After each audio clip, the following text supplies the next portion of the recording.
13장 13절 함께 암송해 봅시다. 시작.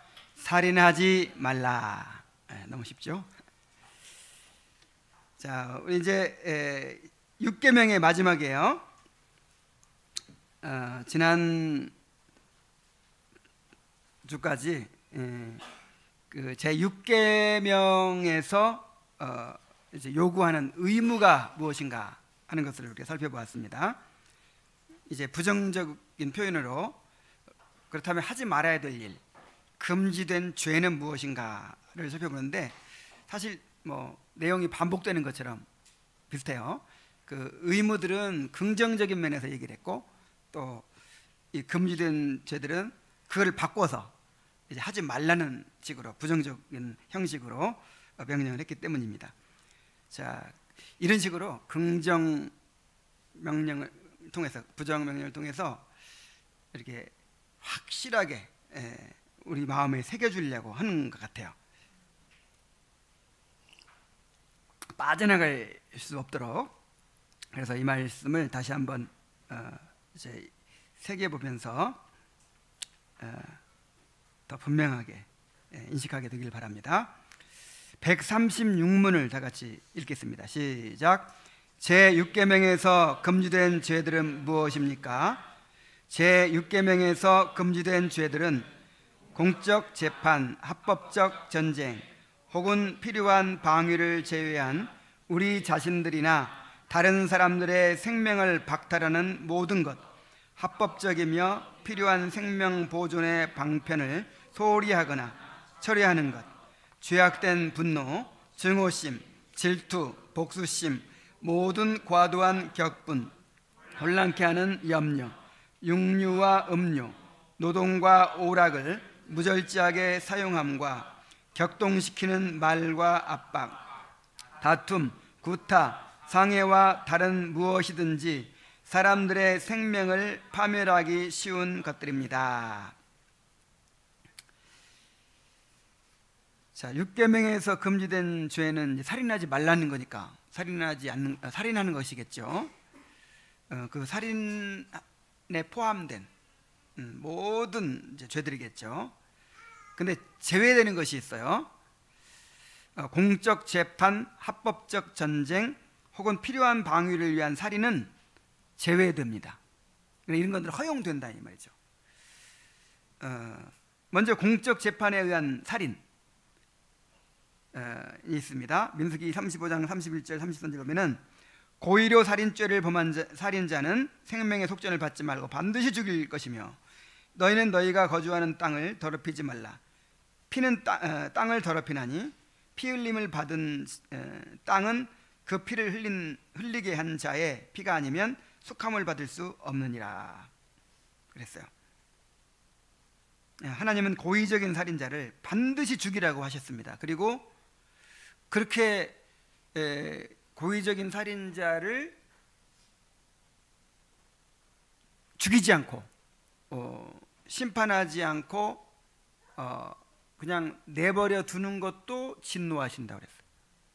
그래서 뭐 이런 구절들이 있잖아요. 그 사울 시대에 다윗 시대에 갑자기 막 한 3년간 기근이 든 거예요.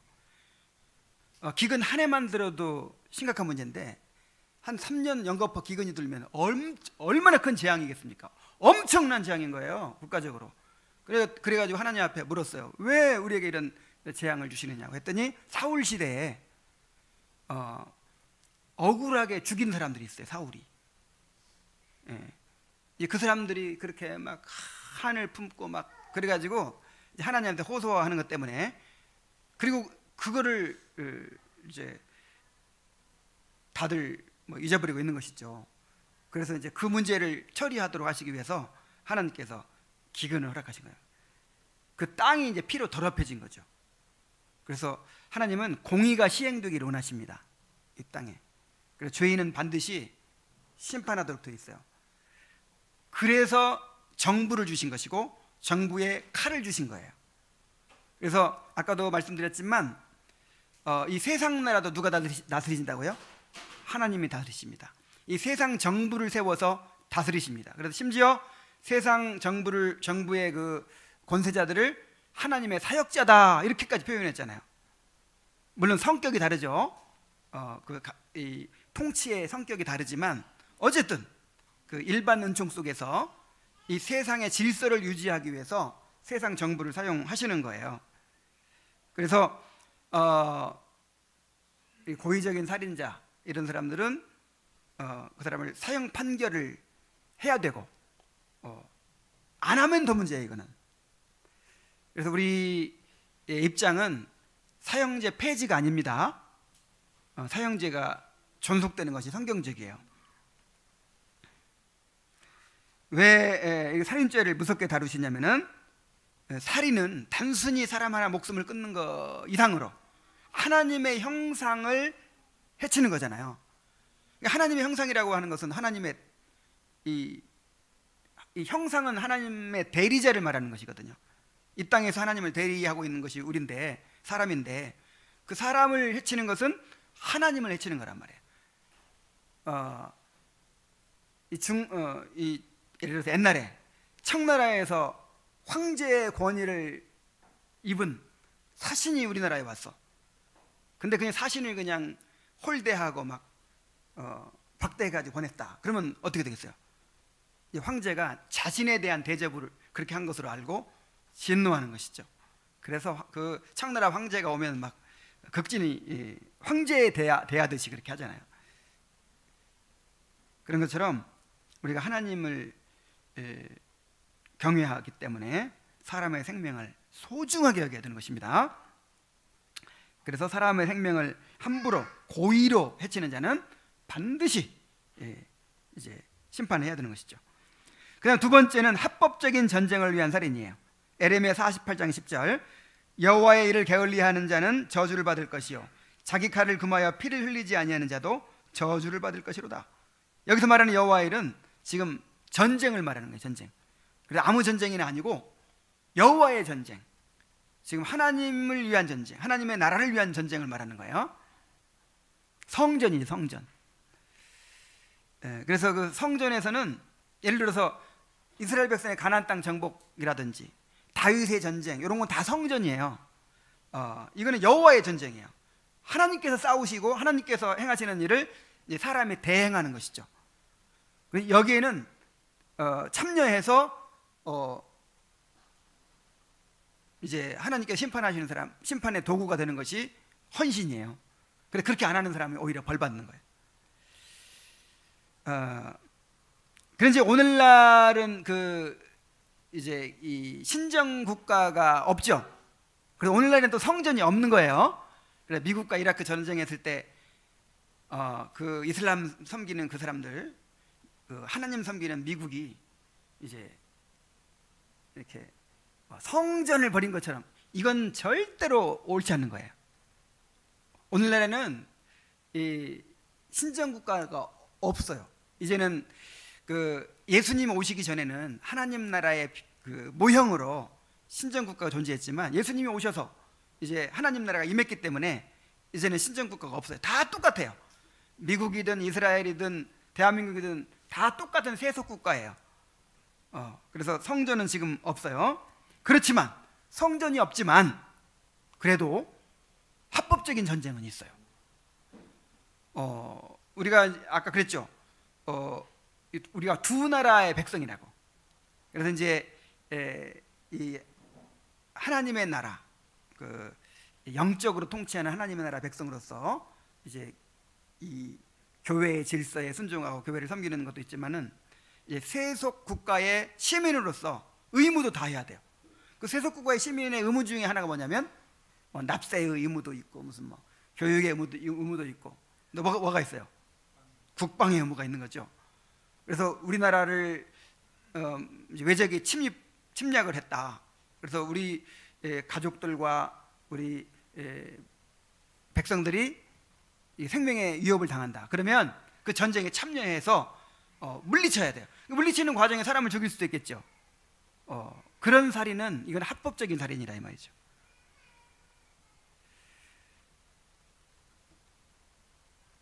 세 번째로는 필요한 방위를 위한 살인. 출애굽기 22장 2절로 3절입니다. 도둑이 뚫고 들어오는 것을 보고 그를 쳐 죽이면 피 흘린 죄가 없으나 해 돋은 후에는 피 흘린 죄가 있으리라. 도둑은 반드시 배상할 것이나 배상할 것이 없으면 그 몸을 팔아 그 도둑질한 것을 배상할 것이요. 그랬습니다.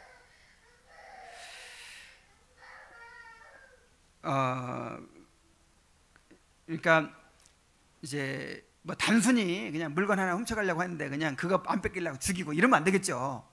근데 이제 그 생명의 위협을 받는 상황, 나를 죽이려고 하는 거예요. 우리 가족을 죽이려고 하는 거예요. 뭐 극단적인 상황이 이제 처해 있을 때는 어떻게 해야 되겠어요? 오른편 뺨을 치면 왼편 돌려야 되나요? 이건 사랑이 아니에요. 이건 나를 위한 사랑도 아니. 이거는 내 몸이 내 것이 아니잖아요. 우리가 하나님께로 받은 바 우리가 관리를 하고 있는 거잖아요. 그러니까 내 몸도 소중하게 여겨야 되고 내 가족들의 생명 소중하게 보호해야 될 의무가 있는데 해치려고 하는 거예요. 그러면 정당 방위가 필요해요. 근데 이제 정당 방위 과정에서 뭐 사람을 해칠 수도 있겠죠. 이거는 이제 합법적인 거라 이 말이죠. 그런데 우리는 죄성을 가지고 있고 또 그 합법적인 그 태도를 지키기가 너무 어려워요. 그 재판에 의한 것도 막 억울하게 죽는 경우도 많고, 그 다음에 전쟁도 꼭 좋은 전쟁만 있는 게 아니에요. 다른 나라를 침략하기 위한 전쟁도 있고 영토를 넓히기 위한 전쟁도 있고 막 그렇잖아요. 그리고 정당방위도 그게 꼭 합당한 그게 되기가 어려워요. 그래서 여기 이제 그런 말씀이 있는 것이죠. 한밤중에 도둑이 뚫고 들어오는 거예요. 막 칼 들고 막 한밤중에 들어오면 이거는 막 그때 죽이는 거는 죄가 없어요. 그런데 해가 떴을 때, 해가 돋은 후에는 이제 도둑이 들어왔을 때 죽이면 이거는 도둑이야 소리쳐서 쫓아낼 수도 있고 다른 방법도 있는데 죽이기까지 한 건 이거는 지나친 정당방위다 이 말이죠. 그래서 여기서 말하는 거는 이제 지나친 이제 그 보복 행위는 안 된다라고 하는 것이죠. 그래서 우리가 이런 합법적인 것이 있다 하더라도 최대한 예를 들어서 도둑이 들어왔다고 무조건 죽이면 됩니까? 내가 재산을 차라리 포기하고 생명을 살리겠다 하면 그게 더 좋은 방법인 거예요. 최대한 생명을 존중하고 해치지 않고자 해야 되겠죠. 재산 안 잃으려고 사람 죽이면 안 되는 거예요. 정말 불가피한 상황, 어쩔 수 없는 상황에서 이런 것이 있는 것이죠. 자, 그 다음에 6계명에서 금지된 죄들을 이렇게 열거합니다. 첫째로 우리 자신들이나 다른 사람들의 생명을 박탈하는 모든 것. 사도행전 16장 28절 보면 바울이 크게 소리질러 이르되 내 몸을 상하지 말라 우리가 다 여기 있노라. 지금 간수가 자살하려고 그러죠. 바울과 실라가 하나님께서 막 그 감옥을 진동시키셔가지고는 석고랑이 다 풀리고 이 옥문 열려가지고 나가버렸잖아요. 그러니까 죄수가 없어졌으니까 어떻게 해요? 책임 추궁당할 걸 두려워가지고 막 죽으려고 하니까 바울이 그래 죽어라 내버려 두지 않고 어떻게 했어요? 막 그 생명을 살리려고 애를 쓰죠. 최대한 살려야 되는 거예요. 그래서 살렸기 때문에 간수가 구원받잖아요.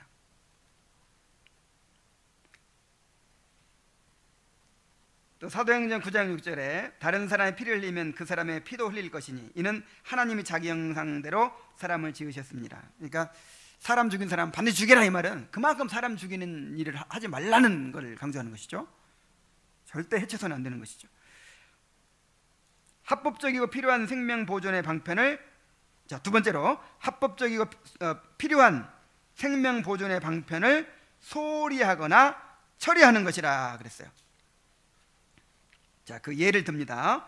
마태복음 25장 41절 43절에 내가 줄일 때에 너희가 먹을 것을 주지 아니하였고 목마를 때에 마시게 하지 아니하였고 나그네 되었을 때에 영접하지 아니하였고 헐벗었을 때에 옷 입히지 아니하였고 병들었을 때와 옥에 갇혔을 때 돌보지 아니하였느니라.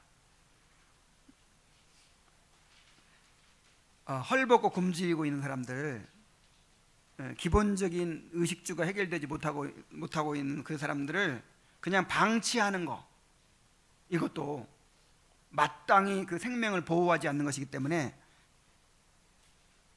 육계명을 어기는 죄가 된다는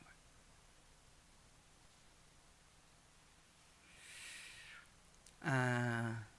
그래서 우리가 할 수 있는 대로 생명을 살리기 위한 노력을 해야 됩니다. 근데 오늘날 전 세계에 굶어 죽는 사람이 너무 많죠. 굶어 죽고 병들어 죽고, 참 전쟁과 기아와 참 그런 것들 속에서 이렇게 비참하게 죽어가는 사람이 너무 많아요. 북한 동포들도 있고. 그 사람들을 내버려두면 안 되는 거예요. 그래서 어떻게든 참여해야 돼요. 근데 우선적인 것이 있어요. 사실 우리가 또 이렇게 능력에 한계가 있어가지고 모든 사람들을 다 또 할 수는 없잖아요. 그래서 그러니까 모든 생명들을 보존해야 될 책임이 있지만 우선순위가 있어요. 여기서 말하는 예수님께서 추궁하는 것은 누구에 대한 거예요? 여기 있는 내 형제 중 하나에게 한 것이 곧 내게 한 것이니라. 일단 직접 가장 1차적으로는 이제 여기서는 예수님께 보내시는 사람들을 말하는 거예요. 1차적으로는. 그 다음에 더 나아가서 주님의 몸된 교회의 지체들 말하는 것이죠. 그러면 세상 사람들은 뭐 상관 안 해도 되느냐? 그건 아니에요. 우리가 할 수 있는 대로 그들의 생명을 보존하기 위해서 구제에도 참여하고 또 자선에도 참여하고 해야죠.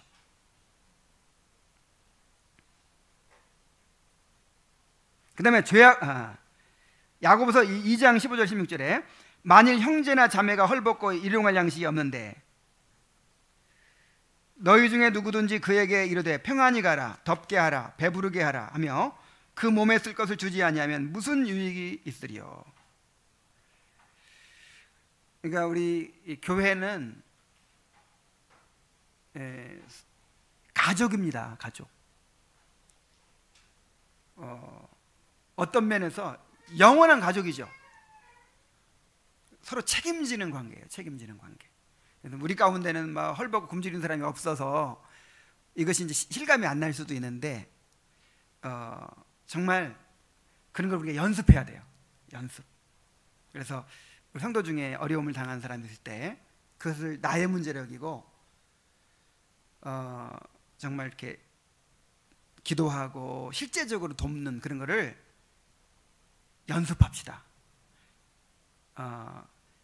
하루아침에 그렇게 막 우리가 할 수 없을지라도 작은 것부터 계속해서 연습해가고 그렇게 훈련해 가야 돼요.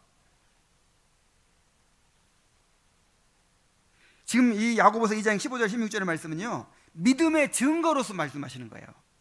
정말 믿음이 있다면 행함이 있어야 된다. 그죠? 믿음이 있다면 그 믿음에서 나오는 행함이 있는 건데 그 행함의 예를 들고 있는 거예요. 정말 구원받은 믿음은, 이 구원이 뭐예요? 구원이 우리를 한 몸으로 만드신 거잖아요. 구원의 완성이 뭐예요? 구원의 완성은 결국 교회의 완성이에요. 교회를 이루는 거예요. 그래서 정말 몸된 교회의 지체, 한 몸을 이루고 있는 지체들을 내 몸처럼 섬기게 되는 것이 바로 믿음의 증거죠. 정말 참 믿음을 가졌다는 증거죠.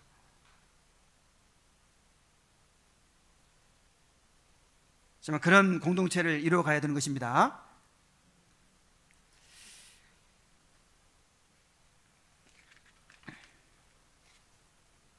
전서 6장 1절로 2절. 내가 해 아래에서 한 가지 불행한 일이 있는 것을 보았나니 이는 사람의 마음을 무겁게 하는 것이라. 어떤 사람은 그의 영혼이 바라는 모든 소원에 부족함이 없이 재물과 부유와 존귀를 하나님께 받았으나 하나님께서 그가 그것을 누리도록 허락하지 아니하셨으므로 다른 사람이 누리나니 이것도 헛되어 악한 병이로다 그랬어요.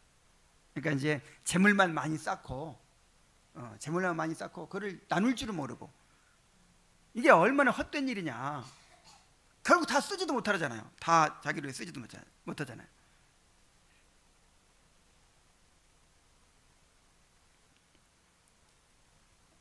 그래서 합법적이며 필요한 생명 보존의 방편을 소홀히 하거나 처리하는 것, 정말 내가 해야 될 의무를 다하지 못하는 거, 이것도 육계명을 범하는 것입니다. 자, 그 다음에 이제 죄악된 분노가 있어요. 죄악된 분노. 마태복음 5장 22절 말씀 함께 읽어봅시다. 시작. 나는 너희에게 이르노니 형제에게 노하는 자마다 심판을 받게 되고 형제를 대하여 나아가라 하는 자는 공회에 잡혀가게 되고 미련한 놈이라 하는 자는 지옥불에 들어가게 되리라.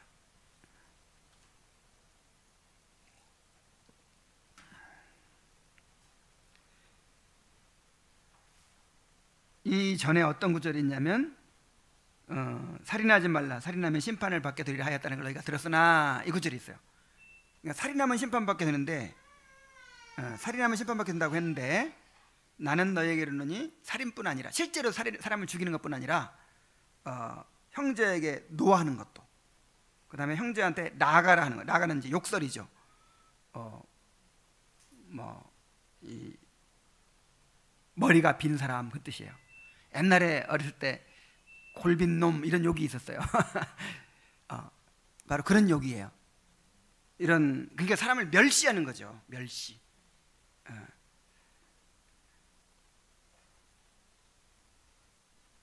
그리고 미련한 놈이라 이렇게 무시하고 멸시하고, 이런 것도 그의 인격과 생명을 이렇게 이제 해치는 거라고 보는 것이죠.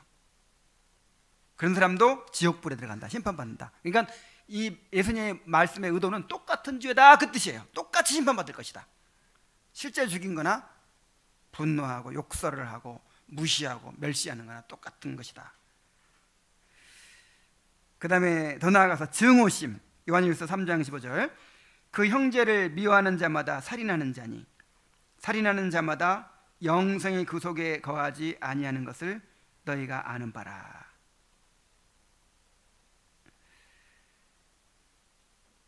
형제를 미워하는 자는 영생을 받지 못한 자래요. 그래서 여기서 이제 뭐 이렇게 미운 마음 들 때 있죠. 심지어 자식도 밉죠. 밤새도록 졸려 죽겠는데 막 안 자고 울어봐요. 그럼 밉죠. 막 던져버리고 싶죠. 꼭 그런 일시적으로 미운 거. 막 남편도 미울 때 있잖아요. 막 꼴보기 싫을 때가 있잖아요. 막. 맞아요?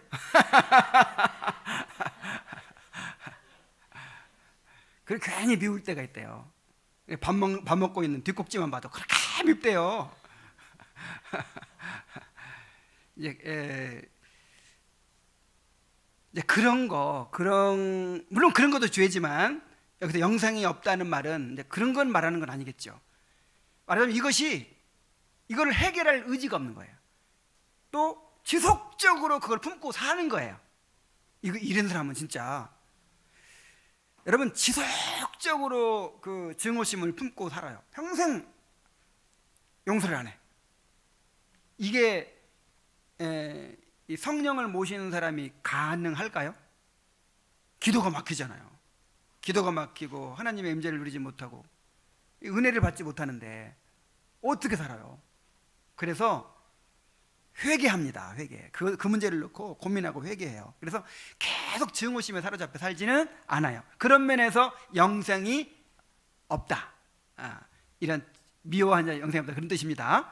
그냥 한두 번 미워해놓고 아이고 내가 구원받지 못한 사람 같아 그렇게 생각할 필요는 없지만, 어쨌든 그 미운 마음 품는 거, 그것도 살인죄에 속하는 거예요.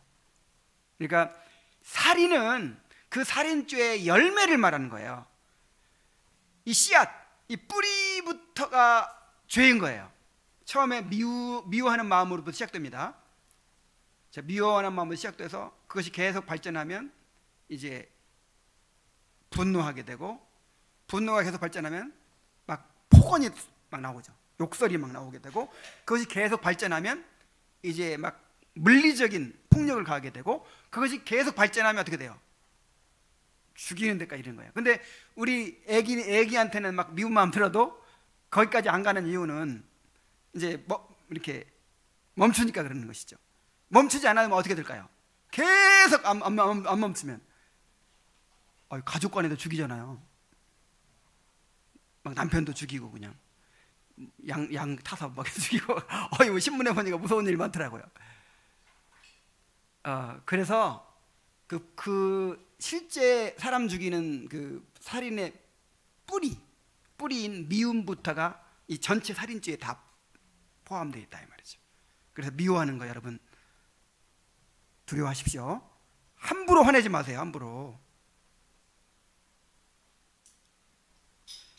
물론 이제 이 정당하게 화낼 때는 화도 내야 되겠지만은 그냥 아무것도 아닌 일에 함부로 화내고 막 이렇게 막 그러지 마세요.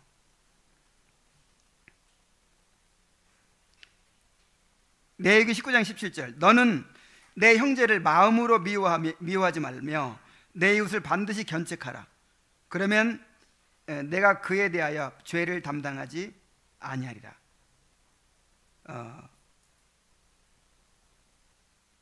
그러니까 이 말씀이 어떤 뜻이겠습니까? 어떤 형제가 잘못을 범하고 막 그러고 있어요. 그래서 야, 나 저런 인간하고 상대도 안 해 하면서 마음으로 아예 그냥 지워버려. 여러분, 마음에서 지워버리는 게 살인이에요. 형제인데 너는 내가 이제 안 본다. 지워버리고 마음으로 미워하는 거야. 이러지 말고 사랑하는 마음으로 이렇게 이제 책망을 해야죠. 바르게 될 수 있도록 도와줘야죠. 책임을 져야죠. 그 사람의 잘못에 책임을 져야죠.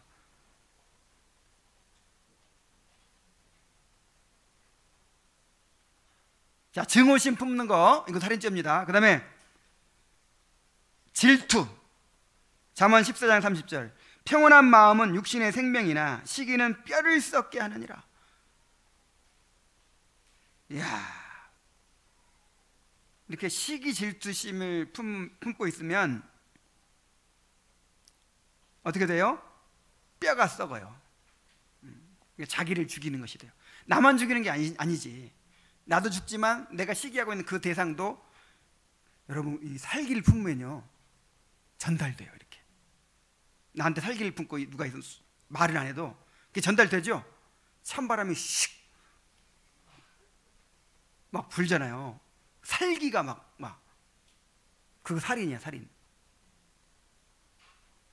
그래서 근데 평온한 마음은 육신의 생명이래요. 이건 정말 그래요. 모든 만병의 근원이 스트레스죠. 스트레스. 그래서 정말 우리 이제 물론 이제 너무 약한 몸으로 태어나고 그런 체질도 있어. 체질도 있고 또 주님을 너무 열심히 섬기다 보니까 병이 들 수도 있고 아니면 너무 일을 가족들을 위해 열심히 하다 보니까 날 돌보지 못해 할 수도 있고 그래서 이제 든 병도 많지만 우리가 우리 자신의 마음을 지키지 못해서 드는 병도 많다고 생각해요. 그렇죠? 그래서 병이 들면 그게 다 이제 어떤 무슨 신호거든요. 그래서 병이 들면 내 삶을 돌아봐야 돼요. 이렇게 내 갑자기 위가 막 어떻게 됐다.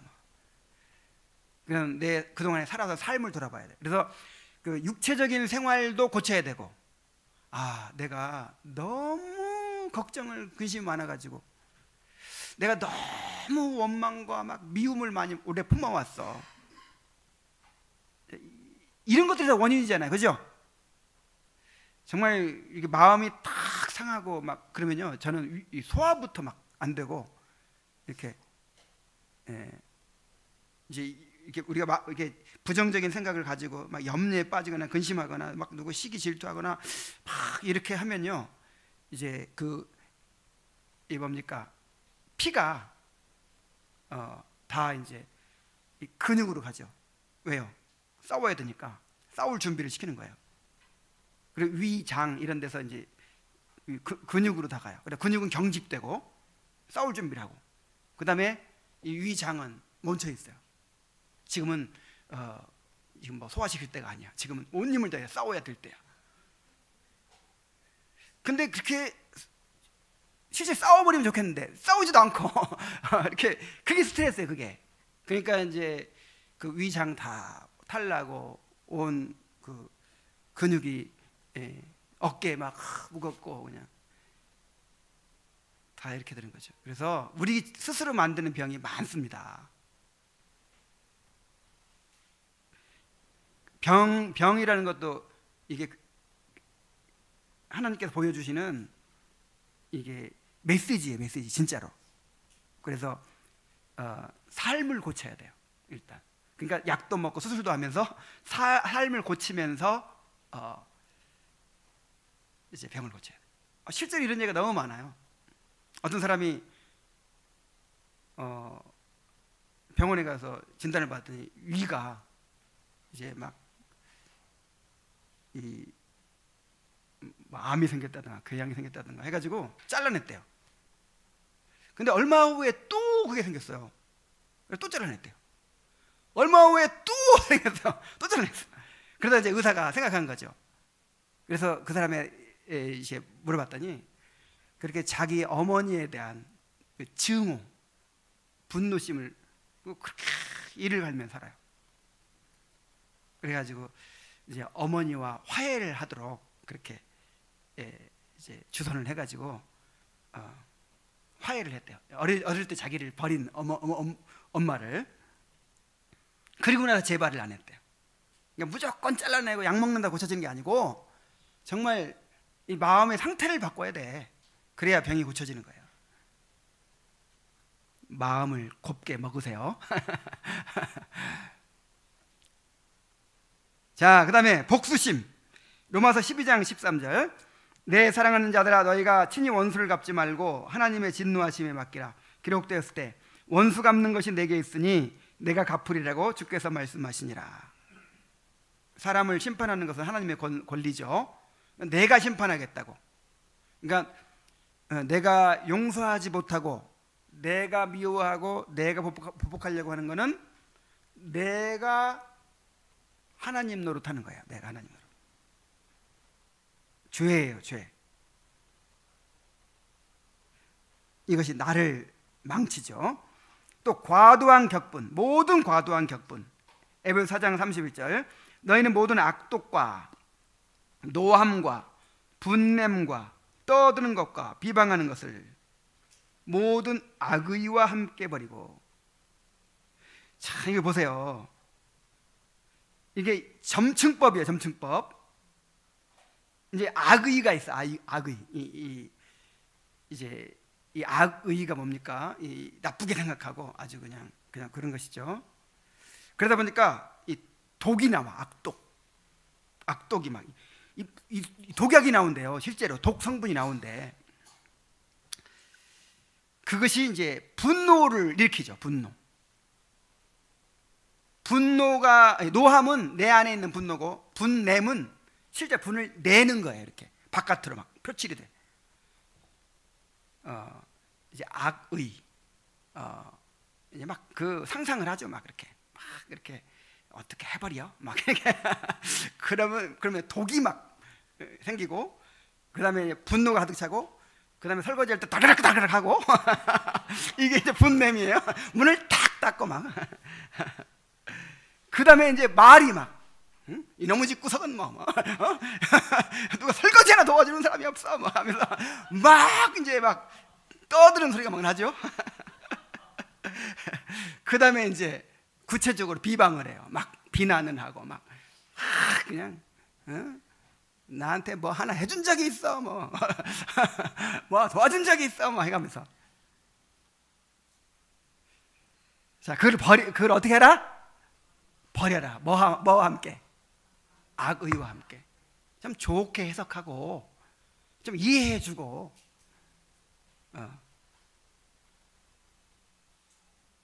버리라고요. 그러니까 이게 버리라 이 말은 늘 가지고 산다는 뜻이죠. 이게 세상 사람들의 삶의 방식이에요. 여러분 그렇지 않습니까? 세상 사람들은 이거 없이는 못 살아요. 공허해서 못 살아. 늘 그냥 이렇게 미워하는 사람이 있어야 되고, 이 적대감을 가지고 내가 분풀이할 대상이 있어야 돼. 이게 없으면 허무해서 못 산다니까. 무슨 대상이네, 대상. 끊임없이. 그래서 뭐 그 정치인들이나 무슨 연예인들이나 누가 하나 무슨 실수 하나 하고 그러면 그냥 이렇게 막 분노하고 막 국민적인 공분이 막 일어나고, 이게 필요 이상으로 그렇게 하죠. 필요 이상으로. 그게 뭐냐면 이제 이런 것이 생활 방식이에요. 생활 방식. 근데 우리 그리스도인은 화평의 사람들이고 온유한 사람들이에요. 거듭났기 때문에. 그래서 이런 거를 이제 옛날 습관을 어떻게 해라? 다 버려라. 근데 이거 버리기 싫어하는 사람이 있어요. 나도 성질 있는 사람이야. 요게 요게 하나의 어떤 자부심이에요. 내 성질 몰라? 그래, 그 성질을 자랑해요. 그죠? 아, 어젯밤에 말이야 다 뒤엎어 버렸어. 이게 자랑이라니까. 아, 내가 얼마나 무서운 사람인지, 화나면 얼마나 무서운 사람인지. 아, 나도 성질 있는 사람이라는. 그러니까 이게 하나의 생활 방식이에요. 이 구원받지 않은 사람들의 생활 방식. 이거 버려야 됩니다. 우리는 이제 이렇게 살아서는 안 돼요.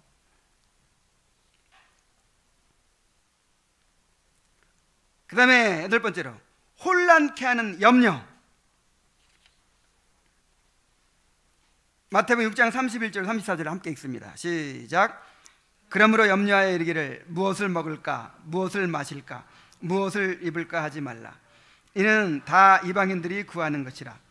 너희 하늘 아버지께서 이 모든 것이 너희에게 있어야 할 줄을 아시느니라. 그런즉 너희는 먼저 그의 나라와 그의 의를 구하라. 그리하면 이 모든 것을 너희에게 더하시리라.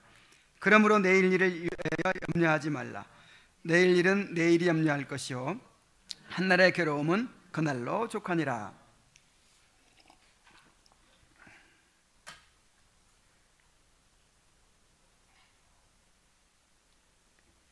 그 다음에 이 다음에 9번에 나오는 구절이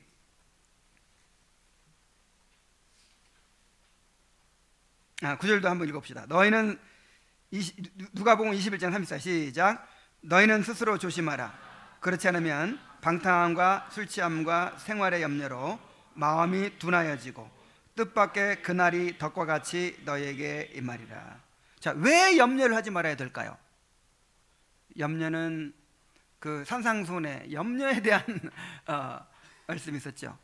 염려는 백해무익한 것이기 때문이고 우리 그리스도인 생활 방식이 아니기 때문이고 뭐 여러 가지가 있지만 그 중에서도 영적으로 너무 우리에게 해로운 거예요. 영적으로. 얼마나 해롭냐면 누가복음 21장 34절에 가면 술 취함과 방탕함과 생활의 염려를 같은 급의 죄로 지금 다루고 있죠. 우리의 신앙이, 우리의 마음이 둔해진다. 완전히 이거 그냥 은혜를 잃어버리고 그냥 경건을 잃어버리고 그냥 이렇게 깨어있지 못하게 만들고 이렇게 하는 죄가 3가지 있는데, 술 취함, 맨날 술 먹고 취하고 그래봐요. 성령 충만하고 반대죠. 그 다음에 방탕함, 막 밤새도록 인터넷 게임하고 고습, 이번에 명절날 가가지고 그냥 몇날 며칠 고습식 해보세요. 그러고 나 성령 충만할 수 없죠. 그것과 동일한 게 있는데 생활의 염려예요. 생활의 염려로 영적으로 둔해지는 거예요. 그래서 우리가 신앙을 지키려면 뭘 하지 말아야 될까요?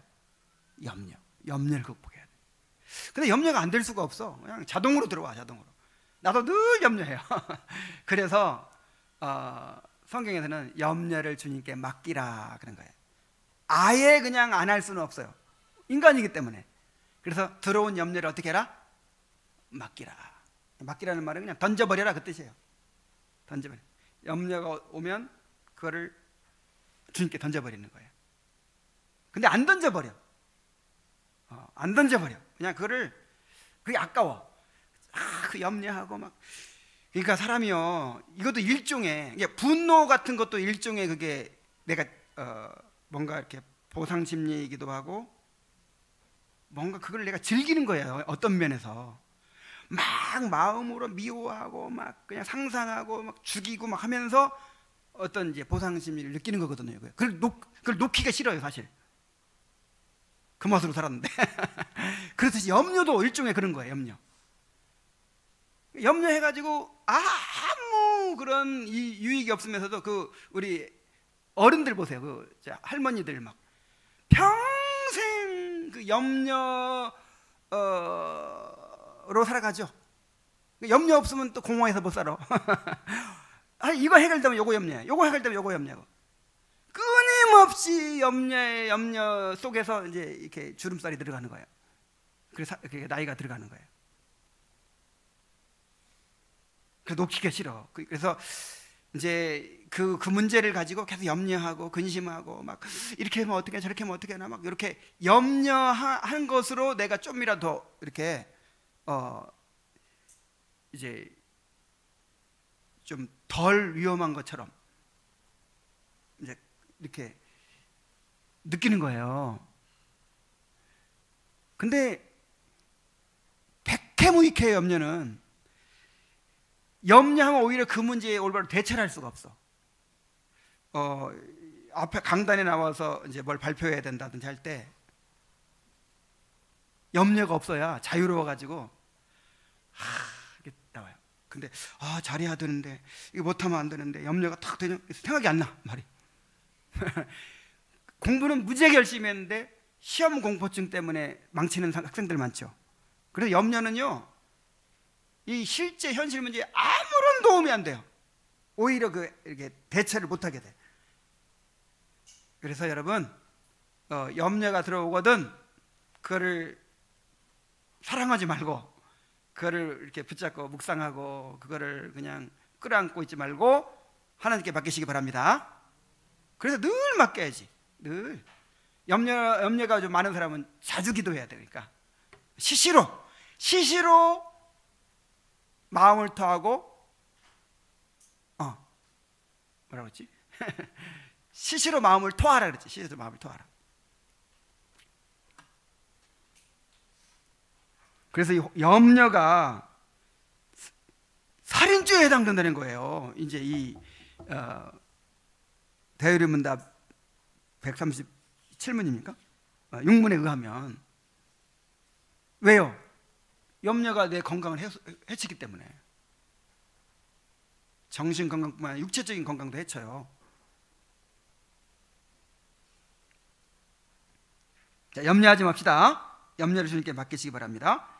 그 다음에 육류와 음료를 무절제하게 사용하는 것. 그러면서 자꾸 술 얘기를 하죠. 너희는 스스로 조심하라. 그렇지 않으면 방탕한 술 취함과 생활의 염려로 마음이 둔하여지고 뜻밖의 그날이 덕과 같이 너에게 임하리라. 로마서 13절 낮에와 같이 단정해야 하고 방탕하거나 술 취하지 말며 음란하거나 호색하지 말며 다투거나 시기하지 말고. 그러니까 이제 이 편지를 받은 이 로마서 편을 받은 로마 사람들이나 또 유대인들도 마찬가지고, 이 포도주가 일종의 음료예요. 음료. 식사 때 마시는 음료. 그래서 이제 포도주를 마시는데 그거를 이제 식사 때 음료 정도로 마시면 되는데 취할 정도로 마시면 이건 죄가 돼요. 그래서 무절제하게 사용하는 것. 꼭 음료뿐 아니라 대표적으로 이제 그 육류와 음료를 얘기했지만 모든 걸 다 말하는 거예요.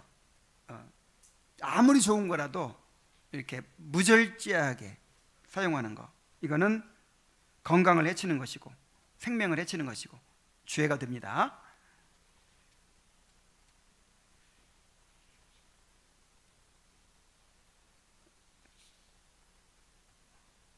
자, 그 다음에 노동과 오락 오락을 무절제하게 사용하는 것,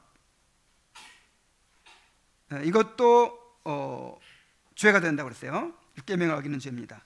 전도서 12장 12절이 이제 여기에 해당되는데, 내 아들아 또 이것들로부터 경계를 받으라. 많은 책들을 짓는 것은 끝이 없고 많이 공부하는 것은 몸을 피곤하게 하느니라.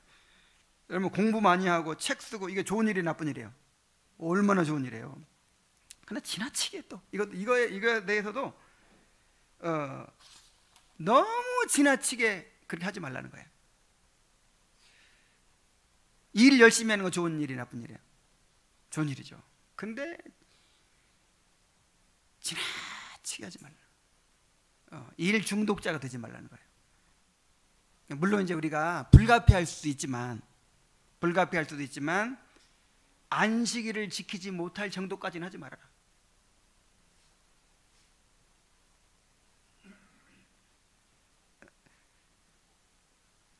그 다음에 오락도 마찬가지죠. 자, 전도서 2장 22절 23절 보면은, 사람이 해 아래에서 행하는 모든 수고와 마음에 애쓰는 것이 무슨 소득이 있으랴. 일평생에 근심하며 수고하는 것이 슬픔뿐이라. 그의 마음이 밤에도 쉬지 못하나니 이것도 헛되도다. 그래서 우리가 뭐 일을 열심히 많이 해가지고 뭔가 큰일 이룰 것 같은데, 사실 이거 일평생 수고하고 애쓰다가 아무 소득 없이 간다 이 말이죠. 그래서 우리가 일도 열심히 해야 되지만 그 일 자체가 또 우상이 돼서는 안 된다는 거예요. 그게 이제 일 중독이죠. 일 중독. 그래서 하나님이 안식일을 주신 거예요. 안식일. 참 우리의 삶이 우리한테 달려 있기 때문에 정말 우리가 열심히 살다 보면은 마치 내 인생이 나한테 달려 있는 것처럼 착각을 하게 돼요. 그런데 이제 하나님께서 안식일을 주신 것은 이제 이날을 쉬면서, 아무것도 안 하고 쉬면서, 구원이 나에게 달려 있는 게 아니라 하나님께 달려 있구나. 내 삶이 나한테 달려 있는 것이 아니라 하나님께 달려 있구나. 요거를 이제 삶으로 고백하는 것이죠. 오락도 마찬가지예요. 그들이 연회에서, 이사야 5장 12절, 그들이 연회에서 수금과 비파와 소고와 피리와 포도주를 갖추었어도 여호와께서 행하시는 일에 관심을 두지 아니하며 그의 손으로 하신 일을 보지 아니하는도다.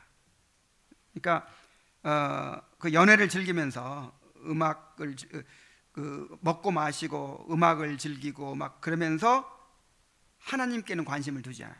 근데 우리가 오락에 빠지면요 그렇게 돼요. 진짜 어떤 오락인도 마찬가지예요. 건전한 오락도 마찬가지입니다. 건전한 오락 뭐가 있을까요? 그러니까 건전한 오락도요, 그게 나는 이거 요즘 이거 재미로 살아 막 이런 거 있죠. 거기에 지나치게 빠지면요 하나님께 대한 관심을 잃어버려요. 오락도 우리 스트레스를 적당히 해소하고 마음을 건강하게 만들고 그래서 힘을 얻어서 하나님께 향하도록 만드는 그런 오락을 해야지, 그냥 그 자체에 빠져가지고 하나님으로부터 멀어지게 하면 이거 안 되는 것입니다. 그러니까 항상 기준이 뭐냐면, 기준이 하나님과의 관계예요. 기준이 이것이 그러니까 그 자체가 선하고 악한 거 또 있지만은 대부분 중립적이에요. 이걸 통해서 내가 하나님과의 교제가 멀어지더라 그러면 아무리 좋은 것도 죄예요.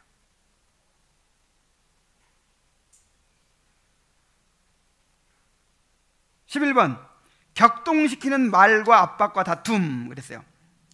자, 유순한 대답은 분노를 쉬게 하여도 과격한 말은 노를 격동하느니라.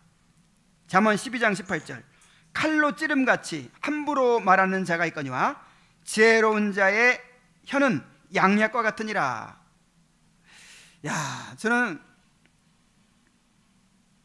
이 격동시키는 거, 이렇게 사람의 마음을 확 휘저어 놓는 거 있죠. 그냥 말 한마디가 비수처럼 찌르고 그냥 잠잠하던 마음을 확 휘저어 가지고 그냥 하루 종일 그냥 그 말에 영향을 받게 만드는, 이렇게 하는 선수들이에요. 사람들이 다 어쩌면 그렇게 알아요. 내가 무슨 말을 어떻게 하면 이 사람 마음을 확 뒤집어 놓고 그냥 찌를 수 있는지 알아요. 그것만 연구했어. 야, 그래가지고 얼마나 말을 독하게 하는지 몰라. 칼로 찌름같이. 여러분, 칼보다 말이 더 무섭습니다. 칼로 찔리면 병원에 가서 뭐 한 일주일 치료하면 나아요. 말로 한 번 잘못 찌르면 어떻게 돼요? 30년 가요. 30년. 평생 가요. 여러분 다 아마 그런 경험도 있을 거예요. 언젠가 누가 들었던 말, 그 말이 그냥 나를 계속 이렇게 지배하고 생각만 하면 그 때문에 상처받고 그런 게 있을 거예요. 다. 근데 우리가 수없이 그런 말을 또 했어요. 꼭 그게 큰 결정적인 말이 아닐지라도 말 한마디 가지고 그냥 기분이 싹 그냥 격동시켜가지고 그런 경우가 얼마나 많은지 몰라요. 자, 이런 습관을 버립시다. 에스겔 18장 18절에 보면 그의 아버지는 심히 포악하며 그 동족을 강탈하고 백성들 중에서 선을 행하지 아니하였으므로 그는 그의 죄악으로 죽으리라. 출애굽 11장 14절 어려운 노동으로 그들의 생활을 괴롭게 하니 곧 흙 이기기와 벽돌 굽기와 농사의 여러 가지 일이라. 그 시키는 일이 모두 엄하였더라. 그러니까 이거는 이제 그 사람들을 거느리고 있는 입장에서 지나치게 이렇게 압박을 하는 거죠.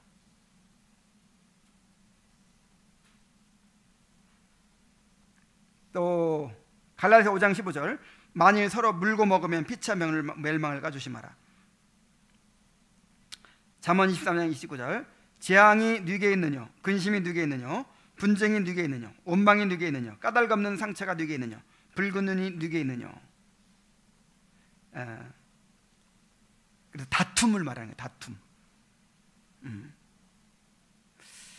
우리한테 아주 그 못된 습관이 있어요. 어떤 이렇게 승부욕 같은 거, 이렇게 남을 눌러 이기려고 하는 이런 게 있어요. 그래서 이 다툼을 버립니다. 다툼을 버려서 이제 뭐 어떻게든지 내가 그냥 팍 이렇게 눌러버리고 막 이런 거.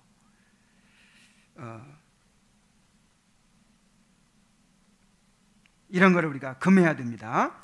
사람을 격동시키는 말, 사람을 막 어렵게 압박을 하는 거, 그 다음에 다툼을 막 일으키는 거.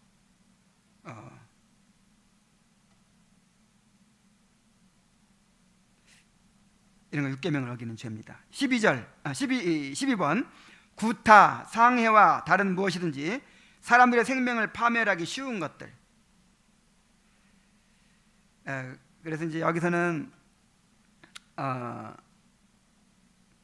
뭐 철련장으로 사람을 쳐 죽이는 거라든지 사람이 싸우다가 돌이나 주먹으로 상대방을 막 쳐서 상처 입히거나 죽인다든지 막 이런 문제들 이제 다루고 있어요.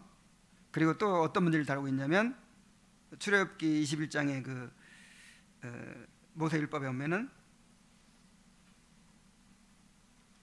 소가, 우리 집 키우는 소가 사람을 받아서 상해를 입히거나 죽게 했어요. 그럼 어떻게 해야 되죠? 이제 물어내야겠죠. 뭐 갚아줘야 되겠죠. 근데 이 소가 원래 받는 버릇이 있어.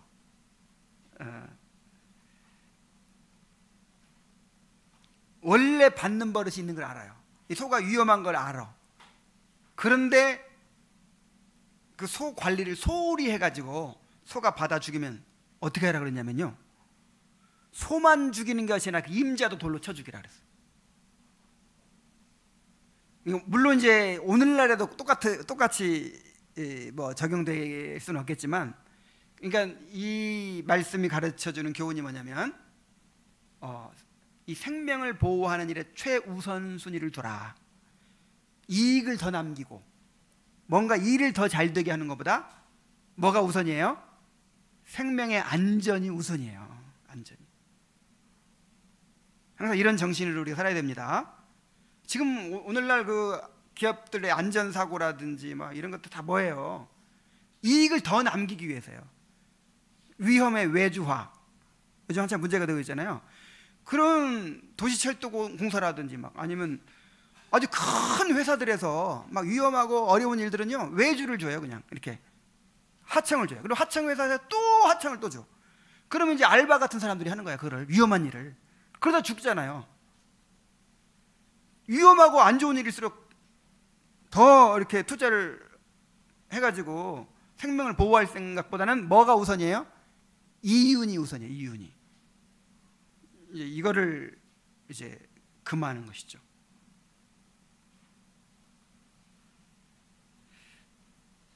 명절날 집에 갈 때도 빨리 가는 것보다 뭐가 우선이에요? 안전하게. 하여간 생명을 보호하는 일에 우리가 최선을 다해야 되는 것입니다. 자, 그래서 오늘로써 이제 6계명에 대해서 마쳤는데, 이 6계명의 그 의도와 목적이 자신과 다른 사람의 인격과 생명을 보호하는 것이다. 결국 나아가서 사랑하는 것이다 라는 것을 우리가 깨달아야 됩니다. 그래서 다른 사람의 인격과 생명을 최대한 보호하고 존중하고 보존함으로써 사랑을 실천하게 되는 성도들이 되시기 바랍니다. 기도하겠습니다. 하나님 아버지, 6계명의 의도와 목적이 무엇인지, 우리가 어떻게 적용해야 될 것인지를 이토록 자세하게 대요리 문답을 통해서 가르쳐 주심을 감사드립니다. 아버지 하나님, 우리가 하나님께서 원하시는 것이 무엇인지를 알았사오니 이에 비추어서 우리의 죄를 회개하게 하시고 하나님의 말씀에 즐거이 순종할 수 있도록 인도하여 주옵소서. 주님의 계명을 지켜 사는 것이 가장 복된 삶임을 우리가 다시 한번 고백합니다. 이 계명에서 멀어질수록 우리가 병들게 되고 우리 삶이 파괴된다는 것을 우리가 압니다. 성령을 통해서 은혜를 주셔서 주의 계명에 순종하며 살게 하여 주옵소서. 예수님의 이름으로 기도하옵나이다. 아멘.